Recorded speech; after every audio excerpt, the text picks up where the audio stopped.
Another Sunday, another one in the books, as Cooper Rush led the Dallas Cowboys to an amazing victory over the Minnesota Vikings in primetime football and Sunday Night Football, beating the Minnesota Vikings 20-16 in his first NFL career start, getting the announcement that he's going to be starting that game just 30 or 90 minutes prior to them kicking off. Another Sunday was filled with a lot of surprises as well, as the New York Jets continue to surprise everyone with Mike White.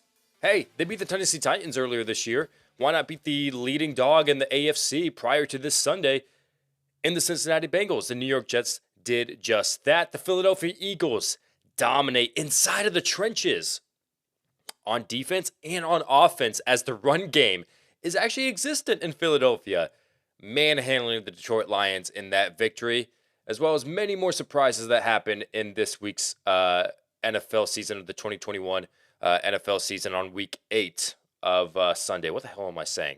Whatever. Hey, we appreciate you guys joining us for this brand new episode of Time2Football. My name is Hassan Khan, the host of this show that we like to call Time2Football. Glad you guys can be joining us on this wonderful, fabulous Monday morning. It is officially November, and it's starting to get cold. It's been cold. Hope you guys had an amazing Halloween. I did. I just sat at home and watched football all day, and it was wild. If you actually joined us for our fantasy Q&A yesterday, I was dressed as a pirate. Some people thought that I was dressed as the Undertaker, but it was a pirate.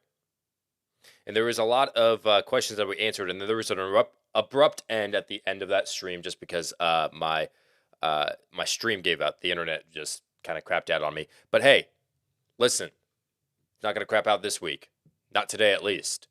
Because today, this episode, we're going to be talking about NFL news and notes that's been happening, including some breaking news that we just learned less than an hour ago, as well as covering the Monday Night Football game, previewing that via WinView games, what we do every week, as well as answering any sort of viewer questions you guys are leaving in the chat. Let's go ahead and check in with you guys that are in the chat right now. Well, hello, Spencer Sorensen. Hello, how you doing? I lost Winston and this by Big Kong and King Henry. I am not feeling well. Yes, we are going to be talking about King Henry in just a bit for you guys that have not heard about that. Miguel, good morning. Good morning to you as well. Yeah, you guys are just Cody, Derrick Henry out for the year. Is his backup worth picking up? Good morning, Cody. First of all, how you doing? Glad you're joining us in the chat. But hey, let's talk about Derrick Henry right now, because this is breaking news that just occurred via I think it was, I don't know who reported it. I think it was Ian Rappaport of NFL Network. Regardless, multiple sources have confirmed this, that Derrick Henry has suffered a potential season-ending injury with a broken bone in his foot. Now, if you did not watch that game against the Indianapolis Colts, he suffered an injury in his foot. He was on the sideline, and he was kind of limping. He was walking back and forth. They eventually kept him in the game. He did not look the greatest, but that could be attributed to the Colts' run defense and how great they are. So, Derrick Henry did not do his usual Derrick Henry thing in that game, and there was a reason for that. He suffered a foot injury, and now he's going to be missing the remainder of the season, potentially. It's not yet confirmed, but it is more than it's confirmed at this point. You can go ahead and get rid of Derrick Henry, but that's bad news. So who steps into that role? So Darrynton Evans was the backup. I think he's hurt right now. He might be hurt for the rest of the season, I believe, if I'm not mistaken. But anyways, Jeremy Nichols is the main guy that you need to look into. But don't be surprised if it's not Jeremy Nichols and they go by an RB committee approach, because Nichols could work in as like a passing back. But you got to remember that the trade deadline, this news that occurred with Derrick Henry came at the right time if it were to happen at any point, because the trade deadline is tomorrow, 4 p.m. Eastern Standard Time. You've got Marlon Mack, Tyson Williams, Ronald Jones, 3 potential running backs right there that are available. Some people are already murmuring that Antonio Gibson could be available. I don't think Antonio Gibson's going to be available. But those 3 running backs, Marlon Mack, Ronald Jones, Tyson Williams, could be in the running to land in Tennessee. Now, Marlon Mack is in the same division. I don't think that's going to happen. I don't think the Indianapolis Colts are going to trade Marlon Mack to Tennessee. But Tyson, Ronald, they're in the mix. They're in the mix. So keep that in mind. News to follow for the next 24 hours. Derrick Henry, pretty much to sum it up, is suffered a season-ending foot injury, broken bone in his foot.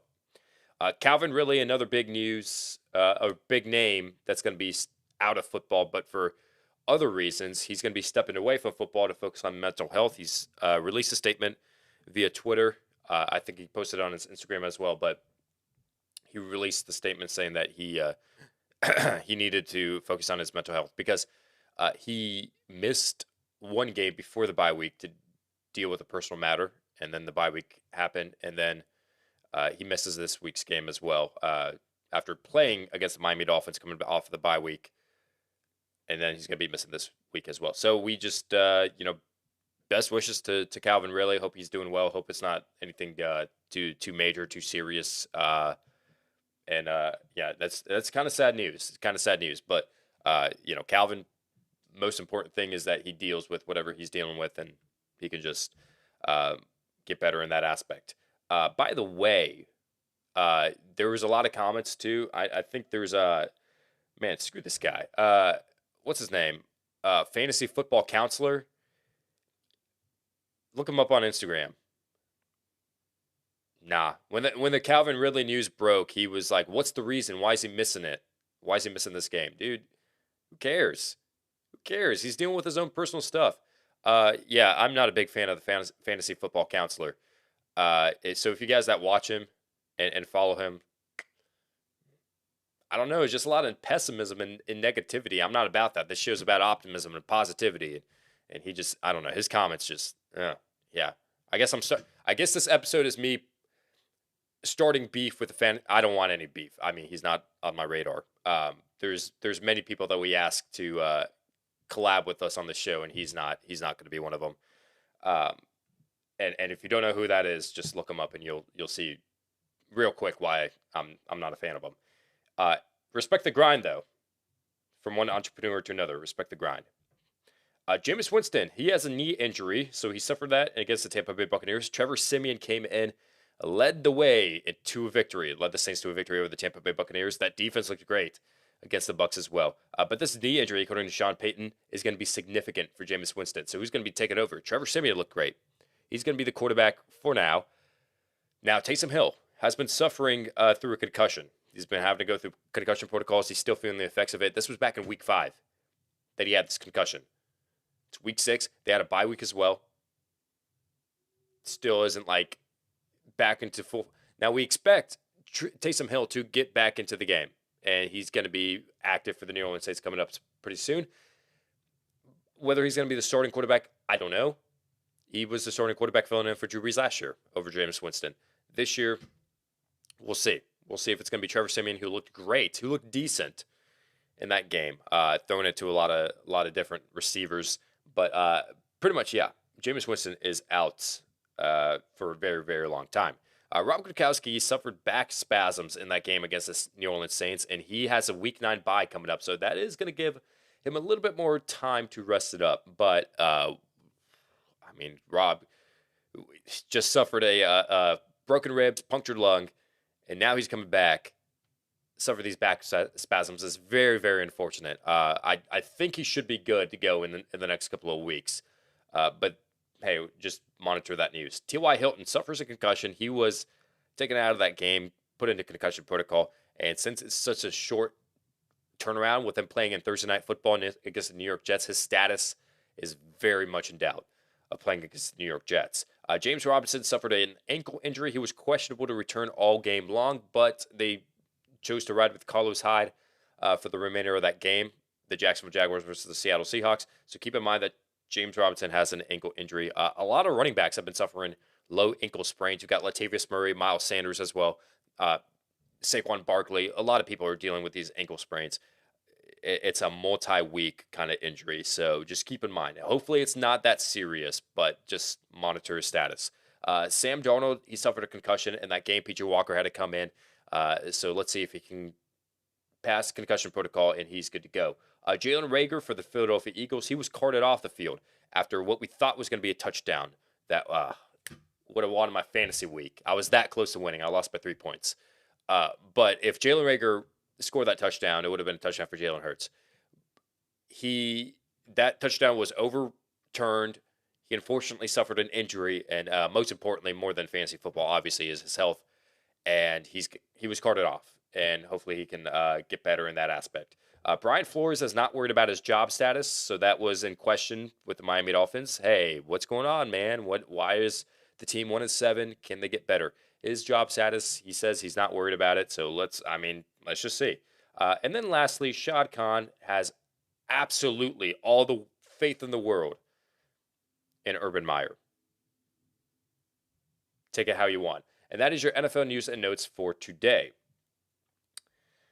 Now, what we do every Monday is we look back on Sunday and we recap 10 things that we learned from this past week. What are 10 things that we learned from Sunday of week 8 of 2021? Now, the week is not over. You got Chiefs and Giants here coming up Monday Night Football. But at least for Sunday, what are some things that we learned? I looked through these 10 things 1, 2, 3, 4, 5, 6, 7, 8. I can only come up with 8 for now. So I'm only going to give you 8 unless a couple come off the top of my head.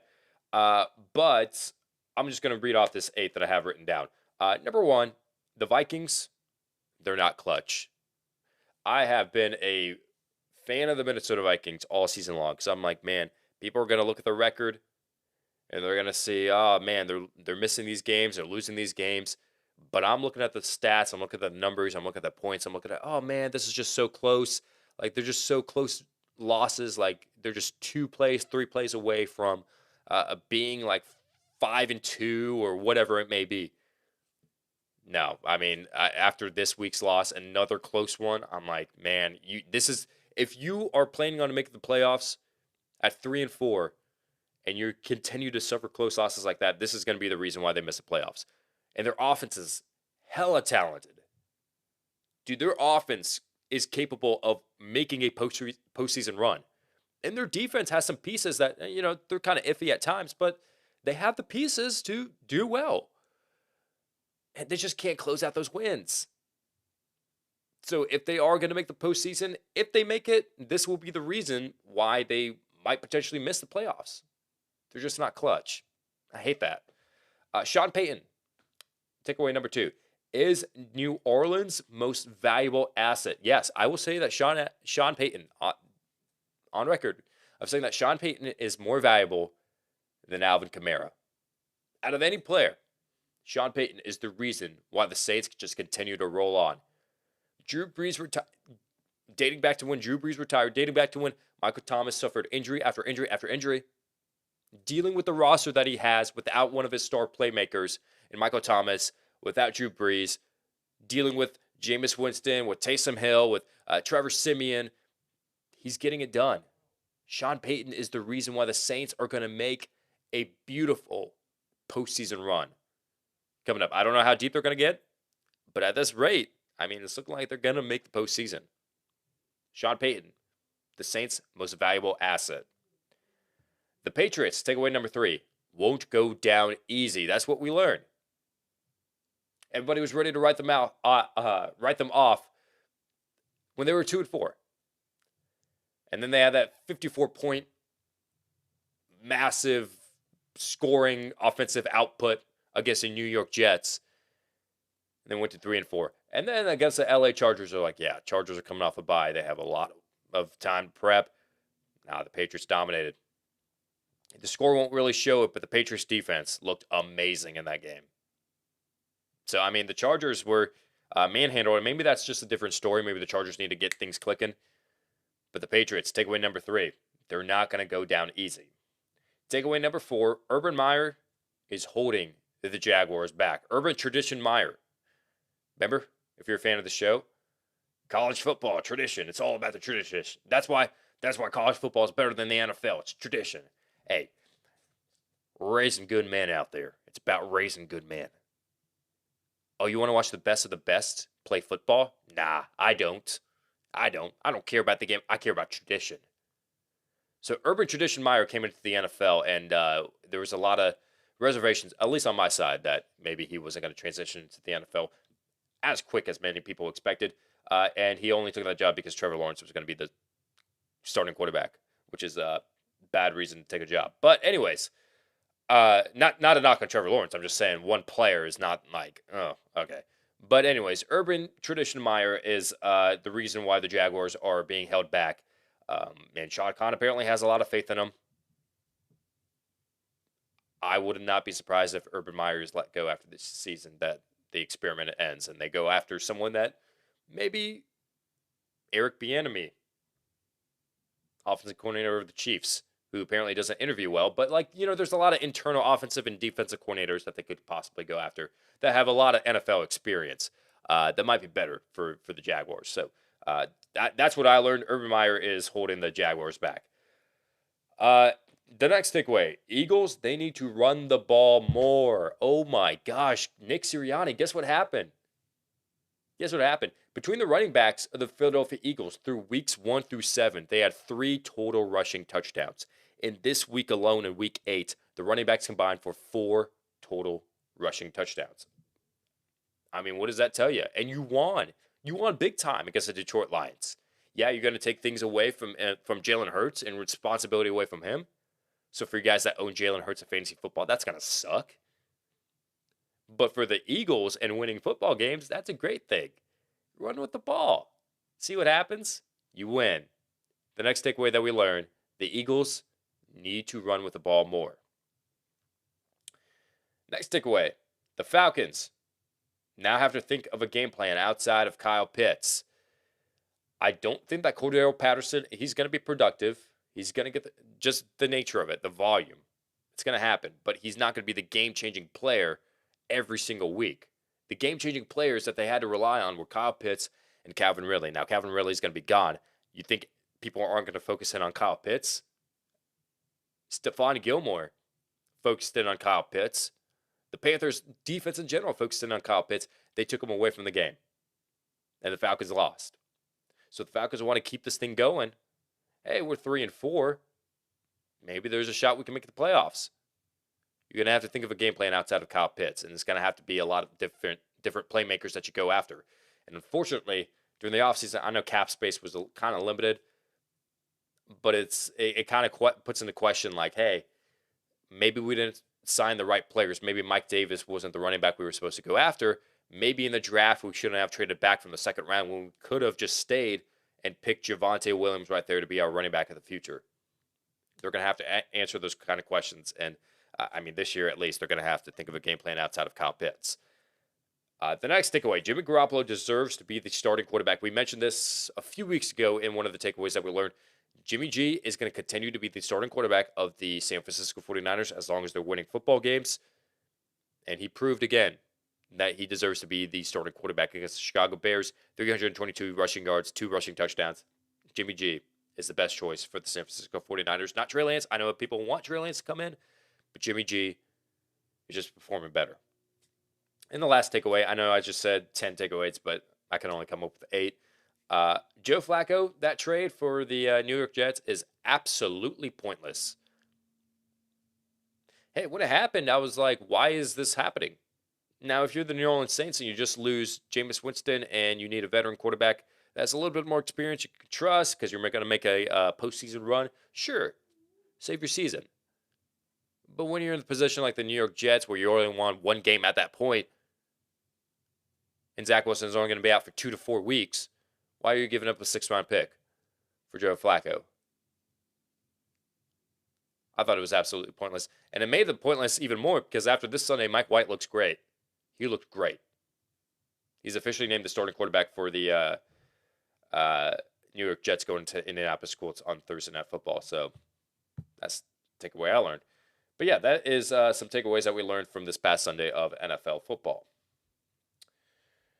All right, continue to comment, guys. What we're going to be doing right now is we're going to be talking about WinView games. So if you haven't been hearing about this, we've been talking about this on this channel all season long. It's a fun game where you can just interact with the Monday Night Football game as the game is happening. So if you're playing this against an opponent, against your friend, a stranger, family member, whatever, and the questions they ask you are, is Patrick Mahomes going to pass a touchdown on this drive? You pick yes or no, and if you're yes, you're correct. You win some points, and whoever earns the most amount of points wins some cash. You can win some legit money doing this just by predicting correctly uh, during the games as it happens live and pregame as well. But what we do on Instagram every week is we ask the viewers the questions, pregame questions for the Monday Night Football game. There's 10 of them that's available on WinView. And it's a good way of us to see what you guys believe is going to happen in that game and also preview the game. And I'll give you my insight as well on do I think this is going to happen or do I not think this is going to happen. So if you guys are into props, this is the video for you guys. So Giants Chiefs, 10 questions that we asked on Instagram. What is going to happen in that game? First off, let's ask the first question. At least 3 different players score a receiving touchdown. Is that going to happen or no? Well, if we look at the polls, 78% say yes, 22% say no. It is not going to happen. I'm going to go with yes because of the possibility that, you've got Kadarius Toney, Sterling Shepard on the side of the Giants. You've also got Tyreek Hill, Travis Kelce, maybe Mecole Hardman, and maybe even Darrell Williams gets a receiving touchdown as well. Devontae Booker could also. So the possibilities are endless for that prop to come true. Which team wins the time of possession? Is it going to be the Giants or is it going to be the Chiefs? 34% say it's going to be the Giants. 66% say it's going to be the Chiefs. Listen, if the Chiefs were back to their high-scoring offense like they were in previous years, I would say the Giants because the Chiefs are just going to score so fast that the Giants are just going to have to, go down by down, slowly down the field. But since the Chiefs are struggling as well and the Giants' defense is not as bad as we may think, I think the Chiefs are going to be on the field longer than we may think. So I'm gonna ride with the 66% and say that the Chiefs are going to win the time of possession. Both teams combined for to score 18 or more points in a single quarter. Is that going to happen or no? 62% say no, and 38% say yes, it is going to happen. I'm going to go with the no on this one because, again, the Chiefs' offense not looking as good as it has, and it goes back to the Giants' defense as well, has been looking better than people may have thought. So for it to score 18 points, I mean, that's if the Chiefs have the ball, and then we all know about the Giants' offense. It's just not reliable. Either team has a 30-yard run or more. 59% say yes, it is going to happen. 41% say no, it's not going to happen. I'm going to go with the no on this. I'm taking the 41%. I know it's not the popular vote, but hey, I mean, Darrell Williams and Devontae Booker are down to your second strings. I think Darrell Williams could be better than Clyde Edwards-Helaire, yes. But so he has the best chance to get a 30-yard run. Maybe even Tyreek Hill on an end around. But, I mean, outside of that, I'm going with no. Kadarius Toney leads the Giants in receptions. Is that going to happen or no? Well, if we look at the polls, 59% say yes, it is going to happen, and 41% say no, it's not going to happen.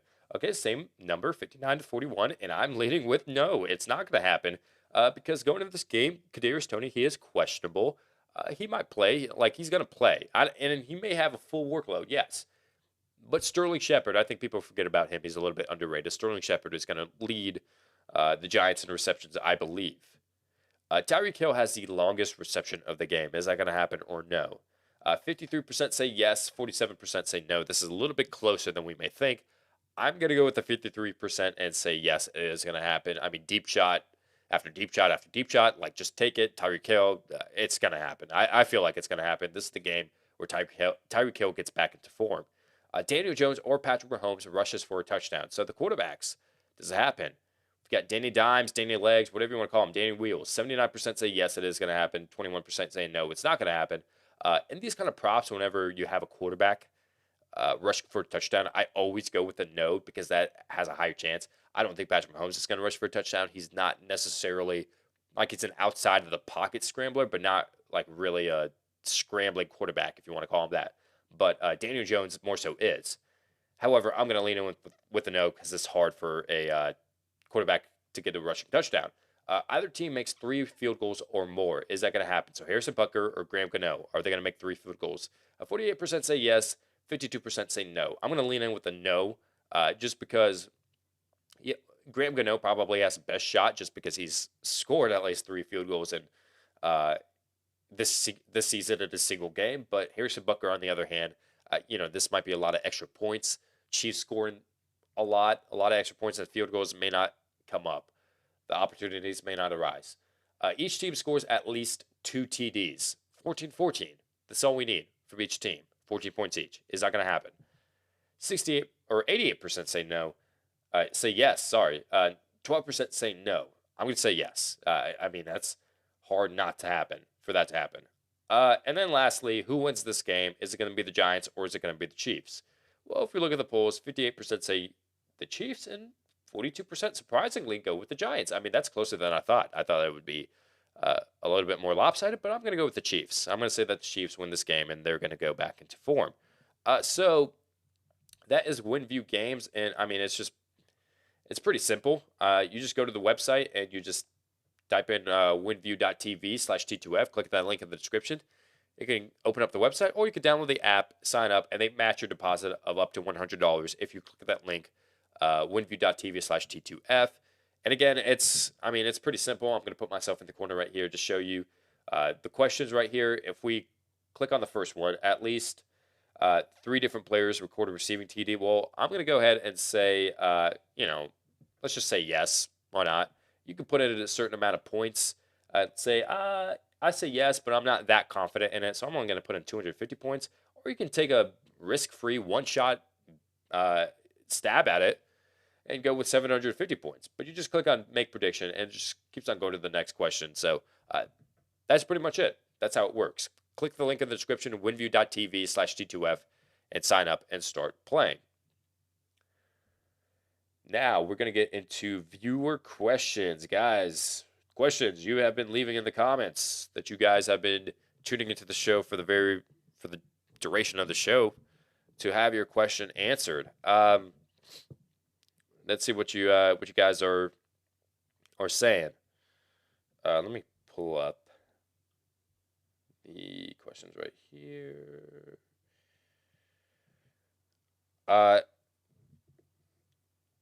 Sumo Ninja, need to stream a quarterback this week. Who has a better matchup, Wentz or Tua? Make sure to subscribe, like, and turn on notifications. Hey, I appreciate the love, man. Thank you. Thank you for the promotion. I have not had a chance to look at the schedule this week. Starts and sits, that doesn't go in my head until Tuesday afternoon. After that stream is over on Tuesday, then I start making my list for starts and sits. So to answer your question, man, I can't help you with that. I know with that, Wentz faces the Jets. Tua faces the Texans. Both good matchups. I haven't had a chance to really sit down and look at the stats and the research and everything. Hey, Deshaun Watson could be traded. I don't think he's going to be playing if he's traded in Week 9, but we'll see. Would I ever play him over Patterson, Eckler, Herbert, or who is him, Cody? Let's see. Okay, you're talking about the backup for Derrick Henry. All right. If you get Jeremy Nichols, would I ever play him over Patterson, Eckler, Herbert, or Harris? Talk about Damian Harris. Maybe over Khalil Herbert once David Montgomery comes back, because Jeremy Nichols is going to have that value for the rest of the season. But that's pretty much it. Jeremy, will Amari Cooper keep up that kind of production while Rush plays quarterback? Seems to me like Dak favors Lamb more than Amari, and with Rush being the quarterback, it seems like it's more spread out with target share. Yeah. Dalton Schultz owners, not good. Hey, and Michael Gallup is also coming back as well. I think you can buy in on all wide receivers of the Dallas Cowboys and have pretty decent production. So as long as Cooper Rush is a quarterback, which I think it was just for this game, Dak Prescott might be coming back in the future moving forward. But Amari Cooper, it's going to be hit or miss. It may not be as consistent as maybe CeeDee Lamb, but it's going to be hit or miss. I would still keep Amari Cooper.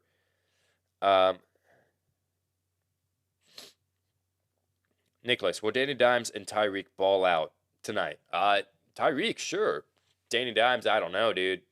I can't trust the turnovers. He's fixed that all season, and then he had that one game where he just blew everything out of the water. He just ruined everything. Danny Dimes, listen, I want it to happen. I really do. I am actually in my viewer league.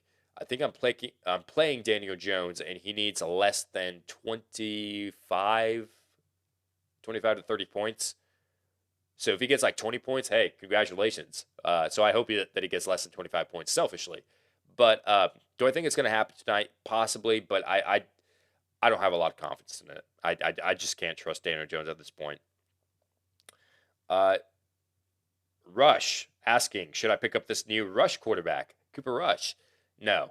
I think it was just a one-time thing.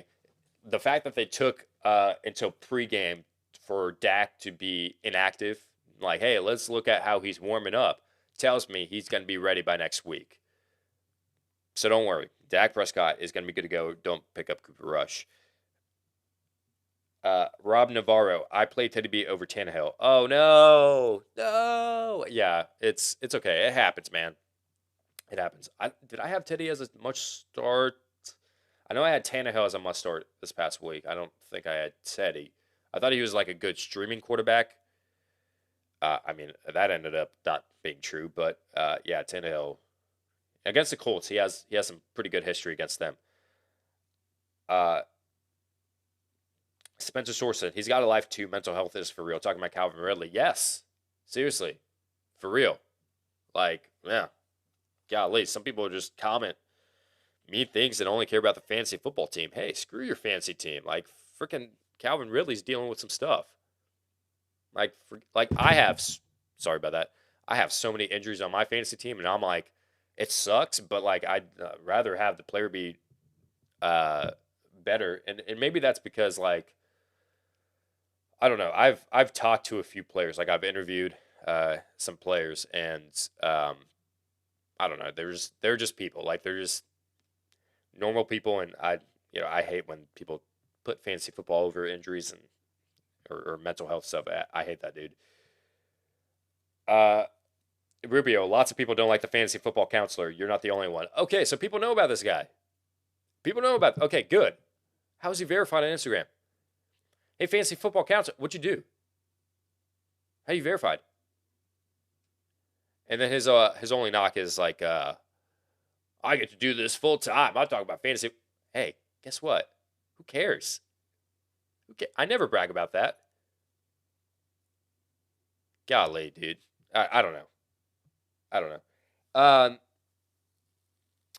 Jordan Poppy, good morning. Just joined. How's Justin Jefferson and James Robinson? I have them both. I think James Robinson, that's the main one that you have to keep in mind. Justin Jefferson, did he suffer an injury? I know I watched that game, but I also watched that game on mute on my iPad because I had the World Series. I'm a Braves fan. I'm from Atlanta, so I had the Braves game on the TV. So I couldn't really hear Al Michaels and Chris Collinsworth really say anything about Justin Jefferson. Did he suffer? He did. He did. Okay, he did. I remember that. Yeah, and he came to the sideline. He looked fine. I think he looked fine. Don't worry about that. James Robinson, on the other hand, like just the fact that running backs have been getting this ankle injury. I mean, invest in Carlos Hyde. Invest in him if you don't have him. Justin Jefferson, I think you have a little bit more optimism. Vikings have the perfect kicker to have. Can't execute. Spencer Swords saying that. Hey, Greg Joseph though, for fantasy football purposes, has been pretty decent. So. Mr. Wong, I sat Lockett and Amari with Dak out. My bad. Ooh, yeah. Hey, listen, I would have sat Lockett too, so don't feel bad about that. Amari, on the other hand, I would have started him, but I mean, I understand like the reservations. I got a question about CeeDee Lamb. I started CeeDee Lamb in my league still because when Andy Dalton and Dak Prescott were the quarterbacks for the Dallas Cowboys, like the target share, it was pretty much the same. So talent is better than everything. Amari Cooper is talented. CeeDee Lamb is talented. No matter who the quarterback is, got to go with them. AJ Evans, as a Falcons guy, I hate it here. Yes, I agree with you, man. Hey, rise up. Not anytime soon, though. Gosh, it sucks being a Falcons fan.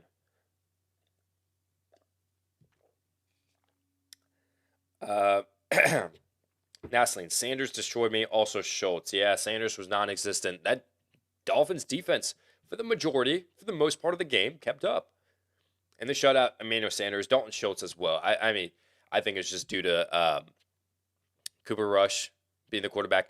Now, Michael Gallup is coming back too. So Dalton Schultz, his value is going down. Schultz may be a guy that you want to sell high on if you're good at tight end. Oh, man. Let me skip around a little bit here. Ooh, Patrick, you're leaving a lot of comments right here.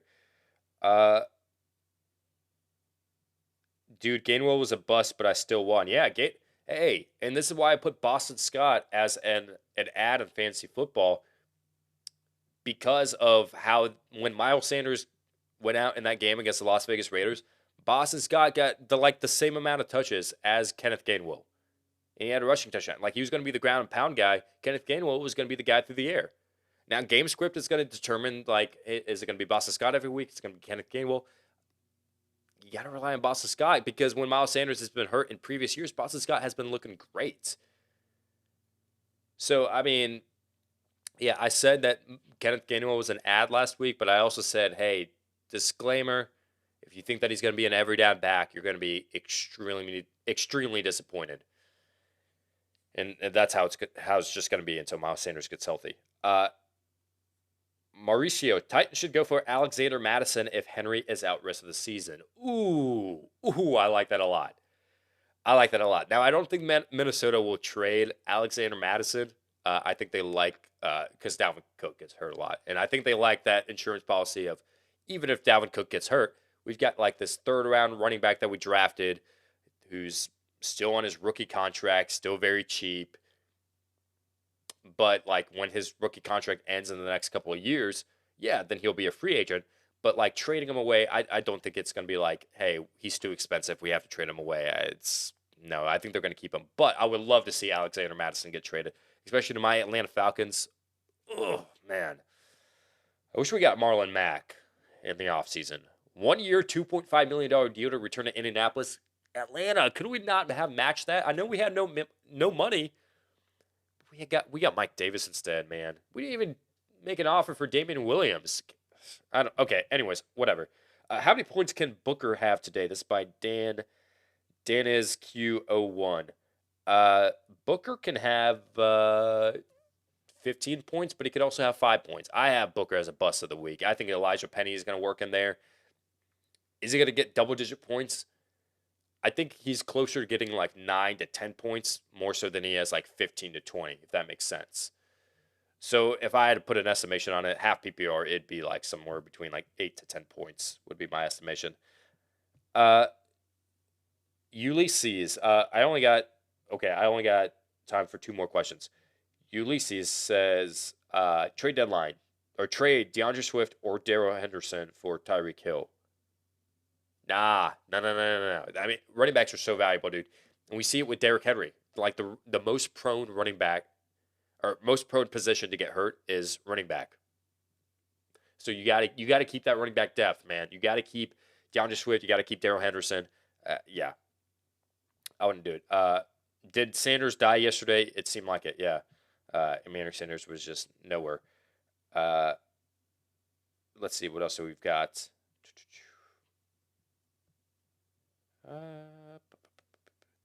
Just looking through. Time for one more. Mike Florio saying Thielen wouldn't be good. LOL. Yeah. How about Mike Florio? Yeah.